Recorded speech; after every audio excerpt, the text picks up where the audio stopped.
Hello recruits, Cosmic Crow MC here. Welcome to the 4th episode of Enter the Backrooms Explained, the series in which I go over the details of my upcoming game, Enter the Backrooms. Today's episode will be all about the levels in Enter the Backrooms, how you progress through them, and what makes each of them unique. If you're already familiar with the Backrooms, especially what's on the wiki, then you'll already know most of what I'll cover in this episode. But feel free to stick around and see what these levels look like in the game. One thing before I jump in, I'd like to truly thank all of you for the overwhelming support on the previous 3 episodes of this series. I had no idea people would be so excited for this game, and I can't even begin to describe the positive impact your comments have had on me. Anyway, I don't want to stall any longer, so let's begin. In the first release of Enter the Backrooms, there will be 9 levels. The first of these will be Level 0, and it's the most iconic one of all. The yellow wallpaper, musty carpet, and bright lights are notorious to this level. The chance of encountering a creature on Level 0 is very low, so Level 0 acts as a tutorial of sorts, giving the player a chance to immerse themselves in the foreboding atmosphere before facing real danger. Next up is Level 1.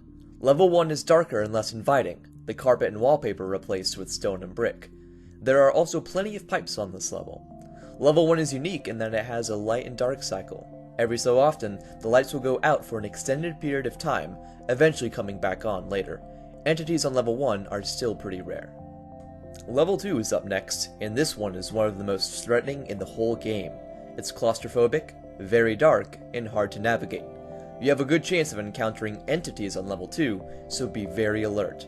If you find an exit on Level 2, there's a 75% chance you go to Level 3, and a 25% chance you go to Level 4. On to Level 3. This level will provide you with a lot of everything. A lot of light, a lot of loot, and a lot of entities. Despite being more open, Level 3 is still quite tricky to navigate, so try to keep track of where you go in case you reach a dead end. The exits on Level 3 only have a 10% chance of taking you to Level 4, and a 90% chance of taking you to Level 5. So, this is where things get weird. If you've been paying attention, the odds of going to Level 4 are actually quite low. This is intentional, because Level 4 is a very big, bright, and relatively safe level. It acts as a secret oasis, right in the middle of the game's progression. Level 4 is the only level in the game with multiple floors. It has very wide corridors and some cubicles with goodies hidden inside them.